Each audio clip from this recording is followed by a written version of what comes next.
बच्चों, जय हिंद। आज हम बात करेंगे सजीवों के लाक्षणिक विशेषताओं के बारे में, भाग 4। इसके पहले भाग 1, भाग 2 और भाग 3 का वीडियो आप दे चुके हैं। सजीवों में वो कौन कौन सी लाक्षणिक विशेषताएं होती हैं जो निर्जीवों में अथवा मृत में नहीं पाई जाती। मैं पहले बता दूं कि एक ऐसी विशेषता है जो निर्जीवों में तो नहीं पाई जाती परंतु सजीव और मृत में समानता रखती है। वह यह है कि कोशिकीय स्तर का शारीरिक संगठन। सजीवों का शरीर कम से कम एक अथवा अधिक कोशिकाओं से मिलकर बना होता है और मृत वस्तुओं में भी कोशिकाओं का पाया जाना निश्चित होता है, परंतु निर्जीवों में यह अनुपस्थित होता है। यह मूलभूत समानता है। कोशिकाओं की उपस्थिति निर्जीवों में नहीं होती परंतु सजीव तथा मृत वस्तुओं में पाई जाती है। आप जानते हैं रॉबर्ट हुक साहब ने मृत कॉर्क के टुकड़े का ही अध्ययन किया था जिसमें उन्होंने कोशिका को देखा, अर्थात मृत वस्तुओं में या मृत शरीर में भी कोशिकाएं पाई जाती हैं। सजीवों की लाक्षणिक विशेषताओं के इस भाग 4 वाले वीडियो में हम उन 4 अन्य लक्षणों की विशेषता के बारे में बात करेंगे जो पिछले वीडियो में जिनकी चर्चा नहीं हो सकी है। तो आइए देखें वो कौन कौन सी अन्य विशेषताएं हैं जो सजीवों में ही पाई जाती हैं, निर्जीव अथवा मृत में नहीं।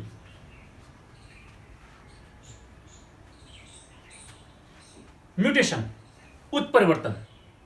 बच्चों, ह्यूगो डी व्रीज नामक एक महान वैज्ञानिक ने उत्परिवर्तनवाद, म्यूटेशन थ्योरी प्रस्तुत की था। उनकी परिभाषा के अनुसार देखा जाए, जीव शरीर में आप जानते हैं न्यूक्लिक अम्ल पाया जाता है, डीएनए और आरएनए। डीएनए में अनेकों न्यूक्लियोटाइड, अनेकों नाइट्रोजनी समाक्षार अर्थात बेस। तो क्रोमोसोम की संख्या, क्रोमोसोम की संरचना, न्यूक्लिक अम्ल के डीएनए के बेस की समानता, बेस की क्षमता, बेस का अरेंजमेंट, न्यूक्लियोटाइड की संख्या, उनका विन्यास, इन सब में कोई भी परिवर्तन यदि होता है तो उस परिवर्तन के फलस्वरूप जो कुछ भी लाक्षणिक विशेषताएं शरीर में उत्पन्न होती हैं उन्हें कहते हैं उत्परिवर्तन। आकस्मिक रूप से इनका कोई क्रमबद्ध हमें क्रमशः नहीं मिलता। जैसे किसी वातावरणीय परिवर्तन के दशा के कारण जिराफ की गर्दन का धीरे धीरे लंबा होता जाना, सर्पों के पाद पेशियों का लुप्त हो जाना, ऐसा कोई क्रमबद्ध परिवर्तन हमें नहीं दिखता। तो जीव शरीर में होने वाला आकस्मिक परिवर्तन उत्परिवर्तन कहलाता है। आपके स्क्रीन पर स्पष्ट दिख रहा है, विषाणु सहित अर्थात वायरस में भी डीएनए अथवा आरएनए पाया जाता है। विषाणु सहित सभी एक कोशिकीय, यूकैरियोटिक अथवा प्रोकैरियोटिक एवं बहुकोशिकीय जीवों में उत्परिवर्तन आवश्यक रूप से पाया जाता है। गुणसूत्र की संख्या, गुणसूत्र के संरचनात्मक पक्ष में डीएनए के न्यूक्लियोटाइड की संख्या, न्यूक्लियोटाइड की व्यवस्था, नाइट्रोजन समाक्षार की व्यवस्था, इन सब में होने वाला किसी भी प्रकार का परिवर्तन जो जीव शरीर में सूक्ष्म तथा वंशानुगत होने वाले लक्षणों को उत्पन्न करता है उसे कहते हैं उत्परिवर्तन। और उत्परिवर्तन सजीवों की लाक्षणिक विशेषताएं होती हैं। ये छोटे छोटे उत्परिवर्तन छोटी छोटी भिन्नताएं उत्पन्न करती हैं और छोटी छोटी भिन्नताएं परस्पर पीढ़ी दर पीढ़ी वंशानुगत होकर के जुड़ती जाती हैं और अंततः एक बड़े लक्षण को उत्पन्न करती हैं जिसके आधार पर हम नई जीव जाति की संज्ञा देते हैं। उत्परिवर्तन जीव शरीर का महत्वपूर्ण लक्षण है। आप देख रहे हैं कि नई जीव जाति की उत्पत्ति उत्परिवर्तन के फलस्वरूप कैसे होती है। आपकी स्क्रीन पर आप देख रहे हैं एक ही जीव शरीर में 2 भिन्न भिन्न लक्षण दिखाई दे रहे हैं। देखिए, ये सिट्रस फैमिली का एक फल है जिसके आधे वाले भाग में इस आधे वाले भाग का रंग अलग है और इस आधे वाले भाग का रंग अलग है।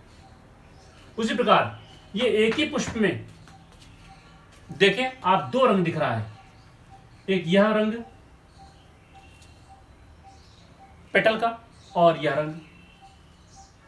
एक ही पुष्प में दो स्पष्ट रंग दिख रहे हैं आपको, पर्पल और व्हाइट। इस प्रकार के जो परिवर्तन होते हैं वो कहलाते हैं उत्परिवर्तन।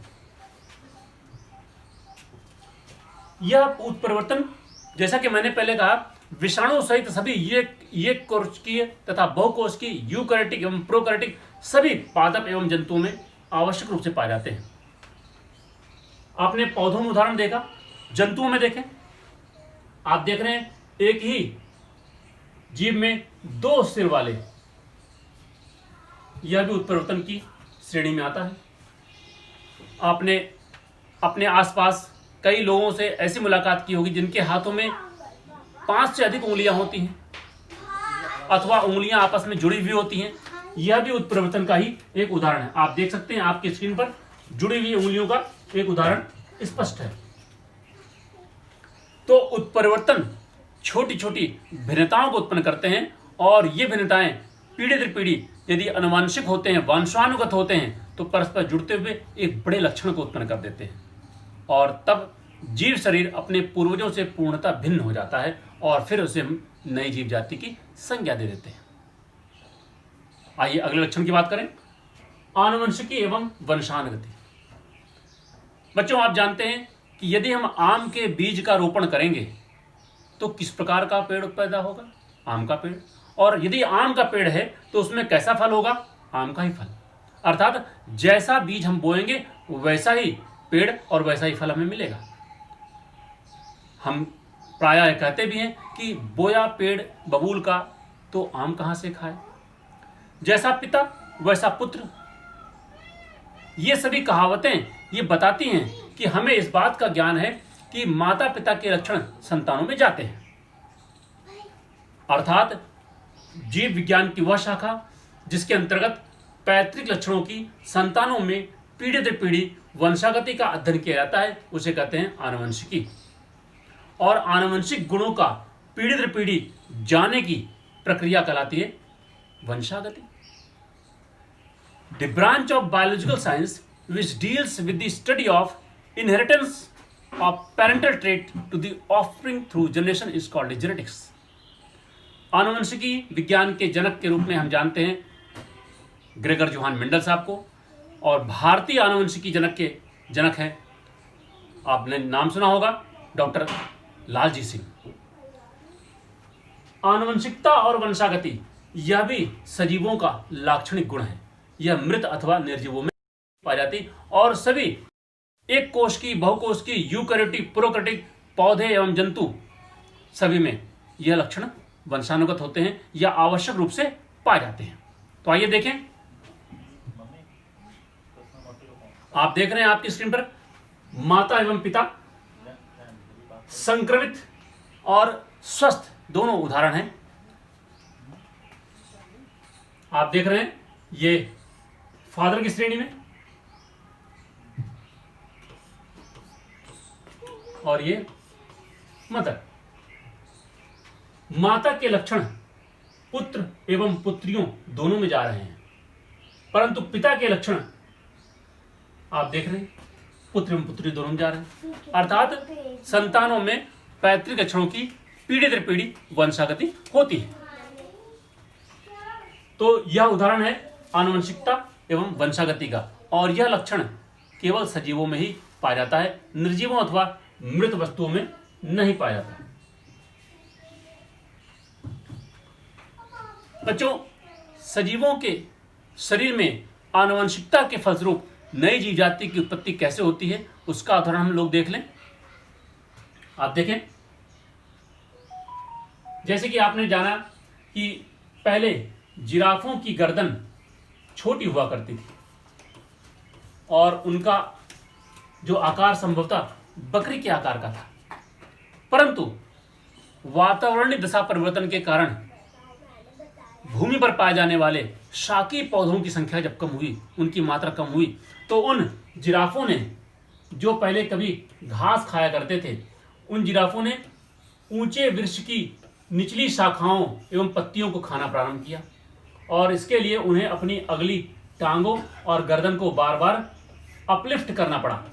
ऊपर की ओर उचकाना पड़ा, और उस उचकाने से क्या हुआ, उनकी गर्दन की लंबाई में कुछ खिंचाव हुआ और उसकी लंबाई बढ़ गई, और वह लंबाई पीढ़ी दर पीढ़ी बढ़ती गई और अगली पीढ़ी में ट्रांसफर भी होती गई। इस तरह से हर एक नई पीढ़ी अपने पिछले पूर्वज से कुछ अधिक लंबे गर्दन वाली और लंबी टांग वाली थी, और निष्कर्ष ये निकला कि आज जिस प्रजाति को हम देखते हैं जिराफ की, वह प्रजाति लंबी टांग और लंबे गर्दन वाली पाई जाती है। तो छोटी छोटी जो भिन्नताएं थी गर्दन में और टांगों में लंबाई की, वो परस्पर जुड़ती गई और जुड़ते जुड़ते इतनी ज़्यादा भिन्न हो गई कि इस नई जीव जाति को हम यदि इसके पूर्वज से तुलना करें तो पूर्णतः भिन्न पाते हैं, और हमने इसे जिराफ की नई प्रजाति का नाम दे दिया। यह भी आनुवंशिकता का ही एक उदाहरण है। यदि वो छोटी छोटी भिन्नताएं गर्दन की लंबाई वाली अगली पीढ़ी में वंशानुगत न होती तो क्या यह संभव था कि इतनी लंबी गर्दन और टांग वाली प्रजाति विकसित हो पाती? नहीं। तो इस प्रकार आनुवंशिकी एवं वंशागति का जो लक्षण है वो सजीवों में ही पाया जाता है, निर्जीवों अथवा मृत में नहीं पाया जाता।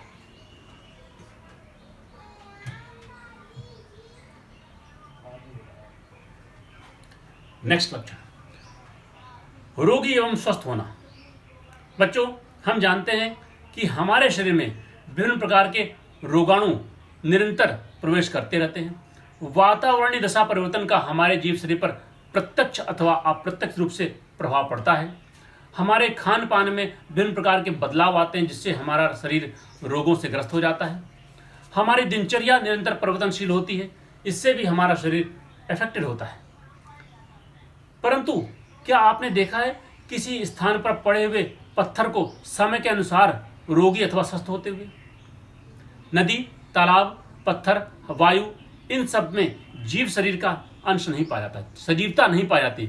इनमें न तो रोगी होने की क्षमता होती है और न ही स्वस्थ होने की क्षमता होती है, परंतु सभी जीवों में रोगी एवं स्वस्थ होने की क्षमता पाई जाती है। देखें, आप देख रहे हैं पौधे की यह पत्ती पूर्णतः स्वस्थ है, परंतु अन्य पत्तियां रोगग्रसित हैं। इस फल में आप देख रहे हैं कि कुछ फलों में रोगाणु घर कर गए हैं, इनमें संक्रमण हो रहा है और कुछ संक्रमित होकर के पूर्णतः रोगी हो चुके हैं, परंतु कुछ फल अभी भी स्वस्थ हैं। अर्थात रोगी होने एवं स्वस्थ होने की जो क्षमता होती है वो मात्र सजीवों में पाई जाती है, और यह वनस्पतियों में ही नहीं जंतुओं में भी परिलक्षित होती है। आप देख रहे हैं आपकी स्क्रीन पर कुछ ऐसे पशुओं के चित्र हैं जो रोगग्रसित हैं, और यह मनुष्यों में भी पाई जाती है। आप जानते हैं मानव शरीर में विभिन्न प्रकार के रोगों के संक्रमण होते हैं, रोगाणु के अटैक होते हैं और पुनः हम स्वस्थ भी हो जाते हैं। तो स्वस्थ होना और रोगी होना दोनों ही सजीवता का एक महत्वपूर्ण लक्षण है जो निर्जीवों एवं मृत में नहीं पाई जाती। और यह होती क्यों है? हमारे शरीर में अंतः वातावरण की अखंडता जब असंतुलित हो जाती है उसके फलस्वरूप हम रोगी होते हैं। आइए चर्चा करें अगले लाक्षणिक विशेषता के बारे में। 12वां और अंतिम लाक्षणिक विशेषता है अंतः वातावरण की अखंडता, होम्योस्टेसिस। ये क्या है? यह जो शब्दावली है इसका अर्थ क्या होता है? सजीवों के शरीर में सभी उपापचयी क्रियाएं सुचारू रूप से संपन्न होती हैं, इसके लिए एक आवश्यक दशा का होना आवश्यक है। उपापचयी क्रिया होती है कौन कौन सी? हमारे शरीर में, पौधों के शरीर में, सभी सजीव शरीर में 2 प्रकार की महत्वपूर्ण क्रियाएं होती हैं। एक तो संगठनात्मक अथवा निर्माण की प्रक्रिया, जैसे प्रोटीन का संश्लेषण होना, ग्लाइकोजन का बनना, नए अंग का निर्माण होना, प्रकाश संश्लेषण द्वारा भोजन का निर्माण होना। ये सभी क्रियाएं निर्माणात्मक क्रियाएं हैं, संगठनात्मक क्रियाएं हैं। इन्हें कहते हैं उपचयी क्रिया या एनाबॉलिक प्रोसेस। तथा विघटन की क्रिया जिसमें विखंडन होता है, जैसे ग्लूकोज का विखंडन एवं ऊर्जा का उत्पादन। इस प्रकार की क्रिया कहलाती है कैटाबॉलिक अथवा अपचयी क्रिया। तो 2 प्रकार की क्रियाएं हो गई, उपचय और अपचय। अर्थात एनाबॉलिक और कैटाबॉलिक। इन दोनों क्रियाओं को मिलाकर हम कहते हैं उपापचय।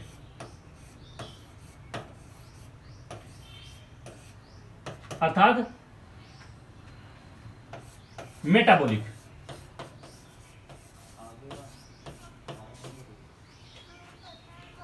तो जब हमारे शरीर में उपचय एवं अपचय, संगठनात्मक एवं विघटनात्मक दोनों क्रियाएं सुचारू रूप से चलती हैं तो उसके फलस्वरूप वृद्धि एवं विकास होता है। परंतु इन उपापचयी क्रियाओं के सुचारू रूप से चलने के लिए शरीर में एक आवश्यक दशा का होना आवश्यक है। वो दशाएं क्या होती हैं? उन्हें कहते हैं अंतः वातावरण की अखंडता। अर्थात ऊतक द्रव में, रुधिर के प्लाज्मा में रासायनिक साम्यता, sodium, potassium, chloride, magnesium, phosphate, sulphate, carbonate, इन सब आयनों की उपस्थिति, साम्यता, रासायनिक संयोजन, ग्लूकोज, अमीनो अम्ल, विभिन्न प्रकार के विटामिन, पीएच का मान, शरीर का ताप, ये सभी आवश्यक दशाएं यदि उपस्थित होंगी और उस दशा में उपस्थित होंगी जिनकी हमारे शरीर को आवश्यकता है, जिसके होने पर हमारे शरीर की सभी क्रियाएं सुचारू रूप से चल सकती हैं, तो वह दशा कहलाती है अंतः वातावरण की अखंडता। यह लक्षण भी मात्र सजीवों में पाई जाती है, निर्जीव अथवा मृत शरीर में यह अनुपस्थित होती है। अर्थात जीव शरीर में अंतः वातावरण की अखंडता का होना एक लाक्षणिक विशेषता है जो निर्जीवों और मृत में नहीं पाई जाती, और इसके कारण जीव शरीर में वो सभी उपापचयी क्रियाएं आवश्यक रूप से होती हैं जिनकी वजह से, जिनके कारण से सजीव में सजीवता पाई जाती है। तो बच्चों, हम लोगों ने ये देखा इस वीडियो में उन लक्षणों के बारे में चर्चा की जो पिछले वीडियो में आपने नहीं जाना था।